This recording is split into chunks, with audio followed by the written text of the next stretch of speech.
सहनाववतु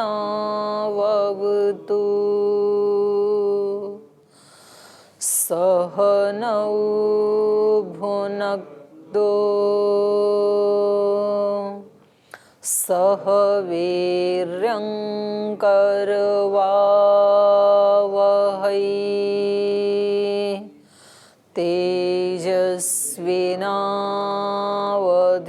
तेजस्विनावधीतमस्तु मा विद्विषावहै ॐ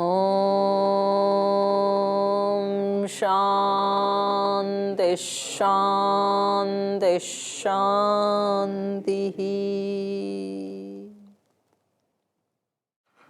तो 31 नंबर सूत्र में क्या कहा पूर्व पक्षी ने, क्या प्रसंग है बताइए एक बार, कौन बताएगा आप में से? हाँ जी। प्रत्यक्षम अनुमानम एक देश ग्रहणात उपलब्धे है। ये पूर्व पक्षी कहना चाहते हैं कि अनुमान प्रमाण ही प्रमाण माने, क्योंकि प्रत्यक्ष का भी जो आप जिसका ग्रहण करना चाहते हो उसमें भी पूर्णता से ग्रहण नहीं होता, एक देश का ग्रहण होता है, तो हम अनुमान पूर्वक ही उसका संपूर्ण ज्ञान करते हैं। हाँ, तो दोनों की इन्होंने वो दिखाई साधर्म्यता। अनुमान में धूम के देखने से अग्नि का ज्ञान होता है वैसे, और यहाँ प्रत्यक्ष जो वृक्ष है हमारे, उसमें वृक्ष के अगले वाले भाग को, एक देश को देख करके ये वृक्ष है, ये ज्ञान होता है। तो दोनों में कोई अंतर नहीं है। तो यहाँ जब सिद्धांती ने पूछा किम पुनः गृहमाणम एक देशात अर्थांतरम अनुमेयम मन्यसे, तो इसका क्या अभिप्राय है, क्यों पूछना चाह रहे हैं ऐसे? कहते हैं कि दो तरह से ग्रहण होता है ना। हाँ, क्योंकि दो पक्ष हैं यहाँ पर। एक सिद्धांती का पक्ष वो क्या मानता है, अवयवी के रूप में मानता है वृक्ष को, और जो एक बौद्ध मत है वो क्या मानते हैं, वो अवयवों का समूह मानते हैं, अवयवी को नहीं मानते हैं। वो कहते हैं कि इस संसार में ये जो जिसको आप अवयवी कहते हैं ना, ये मनुष्य है, गाय भैंस है, भेड़ बकरी है, ये पृथ्वी है, ये सब तो मिथ्या है। वास्तव में सब क्या है, अवयवों का समूह है सब कुछ। तो यहाँ दो पक्ष बन जाते हैं। तो अवयव समूह पक्षे अवयवांतराणी और द्रव्यांतरोत्पत्ति पक्षे तानी च अवयवी च। तो एक पक्ष हो गया कि अवयवों को लेकर के किसी द्रव्यांतर की उत्पत्ति होती है, कोई नई चीज बन जाती है। मिट्टी के अवयवों को लेकर के घड़ा एक नई उत्पत्ति है। ये दो पक्ष हैं। तो यहाँ इन्होंने लास्ट में कहा था तस्माद वृक्ष बुद्धि अनुमानम न भवति। इन्होंने ऊपर सिद्धांती ने कुछ पंक्तियों में समाधान देते हुए ये बताया कि ये जो आप प्रत्यक्ष को अनुमान कह रहे हैं, ये आपका कहना ठीक नहीं है। तो ये हम अगला पढ़ रहे थे, यहाँ से मैं शुरू कर रही हूँ। न प्रत्यक्षेण यावत् तावदपि उपलम्भात। कह रहे हैं कि न प्रत्यक्ष अनुमान नहीं हो सकता है, जो पिछले सूत्र में कहा था, यावत् तावत् अपि उपलम्भात। जो कुछ भी प्राप्त हो रहा है, भले ही वृक्ष का एक देश प्राप्त हो रहा है, भले ही तो पूरा वृक्ष दिखाई दे, पर जितना भी उपलब्ध हो रहा है वो तो प्रत्यक्षेण, वो तो प्रत्यक्ष से ही दिख रहा है। तो प्रत्यक्ष का तो आप किसी तरह भी खंडन कर ही नहीं सकते हैं। न प्रत्यक्षम अनुमानम, प्रत्यक्ष अनुमान नहीं हो सकता है। कस्मात प्रत्यक्षेण एव उपलम्भात। जो दिख रहा है वो प्रत्यक्ष से ही दिख रहा है। यत् तद एक देश ग्रहणम आश्रियते प्रत्यक्षेण असौ उपलम्भः। जो आप एक देश का के ग्रहण का जो आश्रय लेकर के ये बात कह रहे हैं, तो वो तो प्रत्यक्ष से ही उपलब्ध हो रहा है एक देश। तो न च उपलम्भो निर्विषयो अस्ति। और जो कुछ भी प्राप्त हो रहा है वो निर्विषय तो नहीं हो सकता ना। जिसका हमें ज्ञान हो रहा है, उपलब्धि हो रही है, प्राप्ति हो रही है, उसका कोई ना कोई विषय तो होना ही चाहिए। यावच्च अर्थ जातम तस्य विषयः तावत् अभ्यनुज्ञायमानम प्रत्यक्ष व्यवस्थापकम भवति। तो कह रहे हैं यावच्च अर्थ जातम, जितना भी जो अर्थ जात मात्र है, जितने भी पदार्थ हैं, तस्य विषय, उसका विषय, अर्थ जात मात्र का जो विषय, तावत अभ्यनुज्यायमानम, माने वो जितना भी दिख रहा है उसको देखते हुए, प्रत्यक्ष व्यवस्थापकम भवति, प्रत्यक्ष उस विषय का व्यवस्थापक है। प्रत्यक्ष ही तो व्यवस्था करता है, ये वृक्ष है, ये गाय है, चाहे वो कितना ही दिख रहा है, भले ही एक देश ही दिख रहा है उसका, पर उस ज्ञान का वो जो स्वीकृति है उसका व्यवस्थापक प्रत्यक्ष ही होता है। तो प्रत्यक्ष का आप खंडन नहीं कर सकते हैं। अब पूर्व पक्षी कह रहे हैं किम पुनः ततो अन्य अर्थ जातम, बोले ये जो दिख रहा है इससे अन्य अर्थ जात क्या है, जो दिख रहा है उतना ही तो है। तो आप कह रहे हैं ना अर्थ जातम, जितना भी पदार्थ मात्र, तो बोले वो क्या है, तो ये उत्तर दे रहे हैं अवयवी समुदाय हुआ। हमारे मत में तो वो अवयवी है जो नहीं दिख रहा है, और आपके मत में अवयवों का समुदाय है वो। न च एक देश ग्रहणम अनुमानम भावयितुम शक्यम हेत्वा भावात् इति।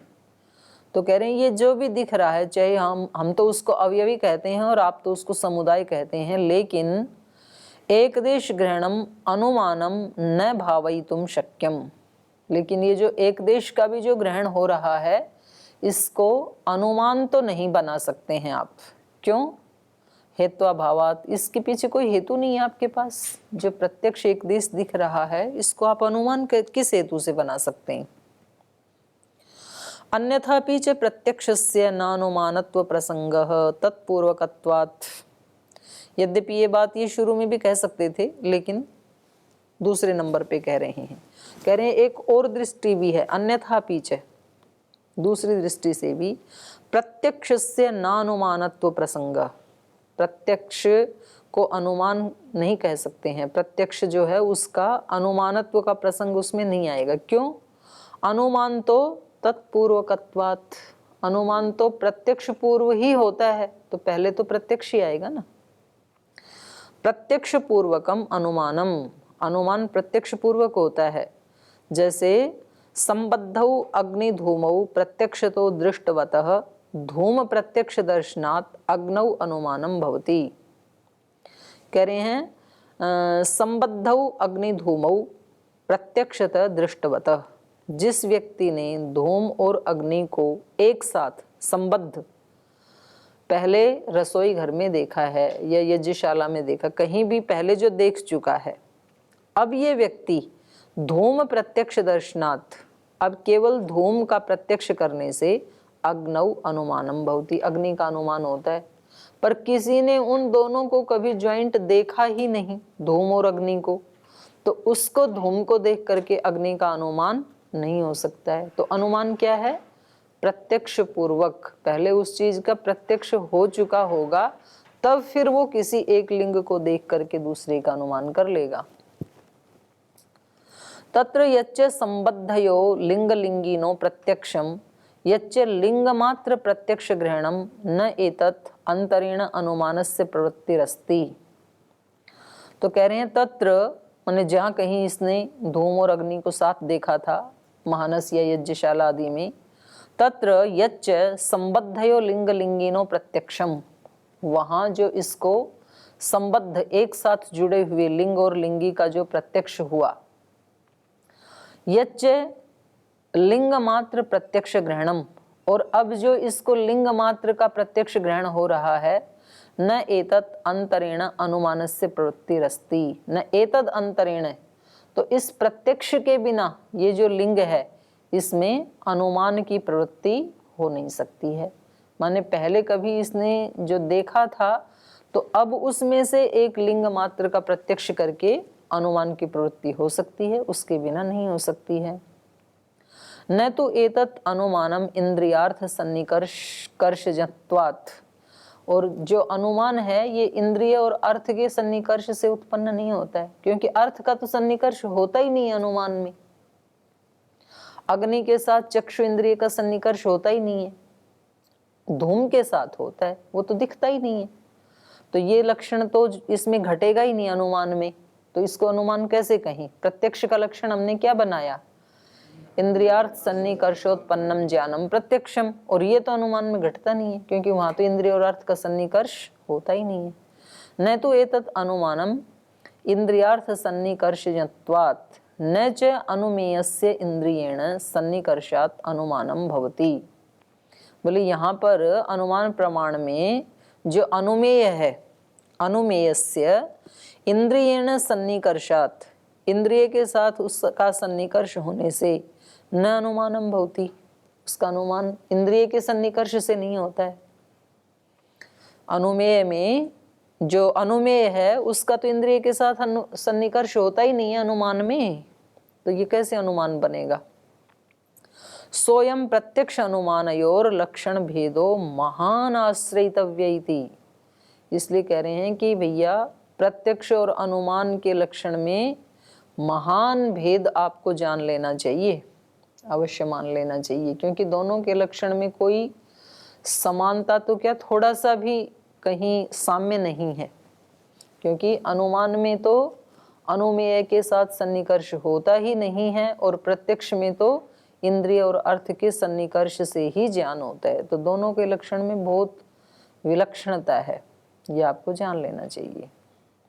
तो ये पूरा हो गया, माने इन्होंने जो हेतु दिया था कि प्रत्यक्ष का कोई अस्तित्व नहीं है, प्रत्यक्ष क्या है, अनुमान ही है वृक्ष को देख करके, तो उनके आक्षेप का यहाँ तक खंडन हो गया है। अर्थात जो हमें दिखाई दे रहा है एक देश भी, वो क्या है, प्रत्यक्ष ही है।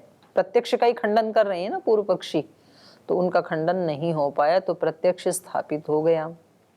अब ये कह रहे हैं न च एक देशोपलब्धि ही अवयवी सद्भावात। अब दूसरा हेतु दे रहे हैं सिद्धांती। सिद्धांती कह रहे हैं एक देश उपलब्धि च न, एक देश की उपलब्धि नहीं होती है। जब हम किसी चीज को देख रहे हैं, वृक्ष को देख रहे हैं, तो वृक्ष के एक देश की उपलब्धि, एक देश का ज्ञान नहीं हो रहा है। क्यों? अवयवी सद्भावात, अवयवी के होने से। एक देश नहीं होता है बल्कि पूरा अवयवी ही होता है। जो हमें प्रत्यक्ष दिखता है वो कभी भी एक देश नहीं होता है। क्या होता है? अवयवी। अवयवी की सत्ता होने से, क्योंकि अवयवी नहीं होगा तो व्यवहार कैसे होगा। तो जो भी वस्तुएं हमें दिखाई देती हैं वो क्या है? अवयवी। तो अवयवी की सत्ता होने से एक देश मात्र की उपलब्धि नहीं होती है। न च एक देशोपलब्धि मात्रम किम तर्हि एक देशोपलब्धि तत्सहचरित अवयवी उपलब्धिश्च। बोले जब हम वृक्ष को देखते हैं तो केवल एक देश की मात्र उपलब्धि नहीं होती है, तो क्या होता है? एक देश की उपलब्धि भी होती है और उस उपलब्धि के साथ उसका सहचारी, उसके साथ रहने वाला अवयवी उपलब्धिश्च, अवयवी की भी उपलब्धि होती है। एक देश के साथ साथ अवयवी की भी उपलब्धि होती है। अकस्मात अवयवी सद्भावात, अवयवी की सत्ता होने से। अस्ति ही अयम एक देश व्यतिरिक्तो अवयवी। बोले ये जो अवयवी है ये क्या है? बोले ये इस एक देश से व्यतिरिक्त है। जो हमें आगे का भाग दिखाई दे रहा है वो भाग भी है अवयवी में, और उसके साइड वाला और पिछला भाग वो पूरा भी इसमें सम्मिलित है। तो ये केवल एक देश वाला ही नहीं है अवयवी, बल्कि उससे व्यतिरिक्त भी है, उससे अलग भी है ये। अस्ति ही अयम एक देश व्यतिरिक्तो अवयवी तस्य अवयवस्थानस्य उपलब्धि कारण प्राप्तस्य एक देशोपलब्धौ अनुपलब्धि अनुपपन्ना इति। तो ये जो अवयवी है, तस्य माने अवयविनः, तस्य अवयवस्थानस्य, उसका जो अवयवस्थान, तस्य यहाँ से करो, तस्य उपलब्धि कारण प्राप्तस्य, ये जो अवयवी है जिसकी उपलब्धि का कारण प्राप्त हो गया, उस अवयवी का अवयवस्थानस्य, उसका जो अवयवस्थान है, जो आगे का एक देश दिखाई दे रहा है, उसका उपलब्धौ, उसकी उपलब्धि होने से अनुपलब्धि अनुपपन्ना, उसकी अनुपलब्धि है ये आप नहीं कह सकते हैं। उसकी अनुपलब्धि उपपन्न नहीं होगी। अर्थात उसका जो एक देश दिख रहा है वो संपूर्ण अवयवी का ज्ञान करा रहा है। अब ये कह रहे हैं अकृत्स्न ग्रहणादिति चेत, बोले उसका ग्रहण कैसे कराएगा, क्योंकि ये दिख रहा है, ये तो कृत्स्न नहीं है, संपूर्ण वृक्ष तो है नहीं, आगे आगे का ही तो दिख रहा है ना। तो कहा अकृत्स्न ग्रहणात इति चेत, पूरे अवयवी का ग्रहण न होने से वो अवयवी नहीं है, ऐसा कहें तो कह रहे हैं ना, ऐसा नहीं कह सकते, क्योंकि कारण तो अन्यस्य एक देशस्य अभावात्, जो ये वृक्ष है या कोई भी अवयवी है उसमें कारण तो अन्यस्य, जो उसका कारण है अर्थात समवायी कारण, उससे भिन्न एक देशस्य अभावात्, उससे भिन्न एक देश का अभाव होने से। समवायी कारण क्या है? घट का मिट्टी, तो मिट्टी के जो अणु हैं उसमें तो आप एक देश दिखा सकते हैं, पर मिट्टी से जो घड़ा बन गया उसमें एक देश नहीं दिखा सकते, क्योंकि अवयवी नाम संपूर्ण एक का है। एक देश दिखाएंगे तो वो सावयव हो गया ना फिर, तो अवयवी कभी भी सावयव नहीं होता है, वो एक ही होता है। हाँ, कारण तो अस्य एकस्य एक देशस्य अभावात् न च अवयवाः कृत्स्ना गृह्यन्ते, बोले अवयव तो चलो संपूर्ण गृहित नहीं होते हैं, जो अवयव हैं वो तो, लेकिन अवयवई एव अवयवांतर व्यवधानात् न अवयवी। बोले आपके मत में आप वृक्ष को क्या मान रहे हैं? अवयवों का समूह ये मान रहे हैं, तो वहां पर, और बोले ये दोष तो वहां भी आएगा। पहला उत्तर इन्होंने क्या दिया? न च अवयवाः कृत्स्ना गृह्यन्ते, ये पूर्व पक्षी पूछ रहा है कि भाई पूरे जो अवयव हैं वो संपूर्ण तो गृहित होते नहीं है वृक्ष में, क्यों? अवयवई एवं अवयवांतर व्यवधानात्, जो आगे वाले अवयव हैं उन अवयवों के द्वारा ही बीच वाले और पीछे वाले अवयवों का व्यवधान होने से। अवयवई एवं अवयवांतर व्यवधानात् न अवयवी कृत्स्नो गृह्यते इति, तो जिसको आप अवयवी कह रहे हैं वो संपूर्ण गृहीत नहीं होगा। नायम गृह्यमाणेषु अवयवेषु परिसमाप्ति इति, बोले अयम अवयवी, ये जो अवयवी है, गृह्यमाणेषु अवयवेषु न परिसमाप्त इति, जो आगे के एक देश के अवयव गृहीत हो रहे हैं यहाँ तो इसकी परिसमाप्ति नहीं हो रही है ना, अवयवी तो संपूर्ण पेड़ का नाम है ना। सा इयम एक देशोपलब्धि अनिवृत्ता एव इति, तो बोले ये जो एक देश की उपलब्धि है इसकी आप निवृत्ति नहीं कर सकते हैं, ये पूर्व पक्षी कह रहा है। माने एक देश ही मानेंगे हम उसको, क्योंकि अवयवी तो नाम है पीछे तक का जो पूरा घेरा है उसका, और वो पूरा उपलब्ध हो नहीं रहा है, तो ये जो उपलब्धि हो रही है ये संपूर्ण की नहीं है। तो इसलिए सा इयम एक देशोपलब्धि, जो मैंने कहा था कि एक देश की उपलब्धि हो रही है वो आपके द्वारा अनिवृत्ता एव इति, वो आपने निवृत्त नहीं की, वो तो अनिवृत्त ही है, अपने आप में अपूर्ण है वो।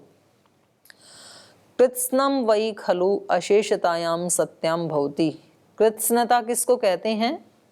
अशेषता को। कृत्स्नम इति वै खलु अशेषतायाम सत्याम भवति, कृत्स्नता होती है जहाँ कुछ भी शेष ना बचे, निशेषता होने पर ही कृत्स्नता होती है। अकृत्स्नम इति शेषे सति, और अकृत्स्न अपूर्णता किसको कहते हैं? जब कुछ शेष रह जाए। तच्च एतत् अवयवेषु बहुषु अस्ति अव्यवधाने ग्रहणात् व्यवधाने च अग्रहणात् इति, तो कह रहे हैं तच्च, तत् मतलब वो कृत्स्नता या अकृत्स्नता, तच्च एतत् तो वो कृत्स्नता या अकृत्स्नता बहुषु अवयवेषु अस्ति व्यवधान अव्यवधाने ग्रहणात्, अव्यवधान हो तब तो कृत्स्नता, और व्यवधाने च अग्रहणात् अकृत्स्नता, तो व्यवधान आ जाता है तो संपूर्ण का ग्रहण न होने से उसको अकृत्स्नता कहेंगे, अपूर्णता कहेंगे, और यदि अव्यवधान हो और संपूर्ण का ग्रहण हो जाए तो उसको कृत्स्नता कहेंगे, पूर्णता कहेंगे। तो क्योंकि यहाँ वृक्ष में कृत्स्नता का तो ग्रहण नहीं हो रहा है, संपूर्ण वृक्ष का तो ग्रहण नहीं हो रहा है, आगे आगे वाले अवयवों का ही ग्रहण हो रहा है, तो इसलिए इसको अवयवी तो नहीं कह सकते हैं। ये पूर्व पक्षी का आक्षेप है। तो सिद्धांति उससे पूछ रहे हैं, अंगतो भवान पृष्ठो व्याचष्टाम गृह्यमाणस्य अवयविन किम अगृहीतम मन्यते। कह रहे हैं कि भाई, अंग संबोधन है ये, प्रिय भाई साहब, भवान व्याचष्टाम पृष्ठ, आपने जो पूछा है तो पूछते हुए से भवान व्याचष्टाम पृष्ठ, मैं आपसे पूछ रहा हूँ। आपने जो आक्षेप लगाया हमारे से जो पूछते हुए, तो मैं आपसे पूछता हूँ, गृह्यमाणस्य अवयविनः, ये जो वृक्ष जो गृह्यमाण है, ग्रहण होता हुआ जो अवयवी है, किम अग्रहीतम मन्यते, आप इसमें अग्रहित क्या मान रहे हैं। भाई सामने वृक्ष दिख ही रहा है ना, तो इसमें कौन सी चीज आपको गृहित नहीं हो रही है, क्या इसको अग्रहित मान रहे हैं। क्योंकि ऊपर इन्होंने आक्षेप क्या लगाया था, भाई संपूर्ण गृहित हो जाए तब तो अवयवी माने, और संपूर्ण गृहित ना हो तो अपूर्णता ग्रहण होने से तो अवयवी नहीं होगा। तो बोले भाई ये जो सामने दिख रहा है वृक्ष, इसमें आप मेरे को ये बताओ कि आपको कौन सी चीज गृहित नहीं हो रही वृक्ष में, ऐसे इन्होंने पूछा। ये ना एक देशोपलब्धि से आती थी, जिससे कि आपको एक देश की उपलब्धि हो रही है, संपूर्णता की उपलब्धि नहीं हो रही है, तो यहाँ आपको कौन सी चीज की न्यूनता दिखाई दे रही है। नहीं अस्य कारणेभ्यो अन्ये एक देशा भवन्ति इति, क्योंकि ये जो अवयवी है, अस्य माने अवयविनः, इस अवयवी के कारणेभ्यो अन्ये एक देशा न भवन्ति इति, केवल जो इसके समवायी कारण हैं, मूल जो इसके कारण हैं, उनको छोड़ करके उनके अतिरिक्त इसमें एक देश होता ही नहीं है, बल्कि एक ही होता है, संपूर्ण ही होता है अवयवी हमेशा। तत्र अवयव वृत्तम नोपपद्यते इति, तो वो जो अवयवी है ना, उसमें अवयवों का व्यवहार उपपन्न नहीं होगा। जो समवायी कारण है वहां तो अवयवों का व्यवहार उपपन्न हो जाएगा, वहां तो एक देश हो जाएगा, लेकिन जो अवयवी है वहां पर तो अवयव का वृत्त मतलब व्यवहार न उपपद्यते, वहां तो अवयवी का ही व्यवहार होगा, माने कृत्स्नता का ही व्यवहार होगा, अकृत्स्नता का व्यवहार नहीं होगा। इदम तस्य वृत्तम, क्योंकि उसका स्वभाव ही यही है, उसका शील यही है अवयवी का। येषाम इंद्रिय सन्निकर्षात ग्रहणम अवयवानाम तई सह गृह्यते, और वो अवयवी जो है, येषाम इंद्रिय सन्निकर्षात, जिनके साथ माने जिन अवयवों के साथ इंद्रिय का सन्निकर्ष होता है, जैसे वृक्ष के अवयवों के साथ चक्षु इंद्रिय का सन्निकर्ष हो रहा है, तो कहा येषाम इंद्रिय सन्निकर्षात ग्रहणम अवयवानाम, जिन अवयवों का इंद्रिय के सन्निकर्ष से ग्रहण होता है, तई सह गृह्यते अवयवी इति शेष, उनके साथ, उन अवयवों के साथ अवयवी का भी ग्रहण होता है। जो आपको वृक्ष के सामने वाले अवयवों का एक देश दिखाई दे रहा है, तो वास्तव में उस एक देश के अवयवों के साथ साथ पूरे वृक्ष, अवयवी रूपी वृक्ष का भी ग्रहण हो रहा है। येषाम अवयवानाम व्यवधानात् अग्रहणम तई सह न गृह्यते, और जिनके अवयवों का व्यवधान के कारण अग्रहण होता है, वहां अवयवी का ग्रहण नहीं होगा। न च एतत् कृतो अस्ति भेद इति, तो कह रहे हैं ये इसलिए इसमें कोई भेद नहीं है, कोई अंतर नहीं है, माने ये जो परिभाषा है, ये कृत्स्नता का बोध जब होगा तो अवयवी का ग्रहण होगा, और कहीं वो नहीं दिखाई दे रहा है वो सारे अवयव, तो फिर उसका ग्रहण नहीं होगा। तो पूर्व पक्षी कह रहा है समुदायी अशेषता व समुदायो वृक्ष स्यात्, क्योंकि ऊपर वाला जो इनका था ना, इन्होंने कहा ना येषाम अवयवानाम व्यवधानात् अग्रहणम तई सह न गृह्यते, न गृह्यते अवयवी इति शेष। बोले येषाम अवयवानाम व्यवधानात्, इनके पक्ष में वृक्ष का मतलब क्या है? अवयवों का समूह। तो आपके यहाँ कुछ अवयव तो दिख रहे हैं, क्योंकि अवयवों में तो एक दूसरे के साथ लिंक नहीं है ना, वो तो समूह है। तो जिसमें आगे आगे वाले तो दिख रहे हैं समूह में, और जिनका व्यवधान हो गया वो तो नहीं दिख रहे हैं। तो यहाँ अवयवी का ग्रहण नहीं होगा, क्योंकि ये तो केवल अवयवों का समूह मान रहे हैं ना उसको। तो कह रहे न च एतत् कृतो अस्ति भेदः इति। तो ये कह रहे हैं, पूर्व पक्षी कह रहे हैं समुदायी अशेषता व समुदायो। ये कह रहे हैं समुदाय किसको कह रहे हैं हम? समुदायी अशेषता। समुदायी मतलब समुदाय में रहने वाला। समुदाय में रहने वाले कौन है? अवयव।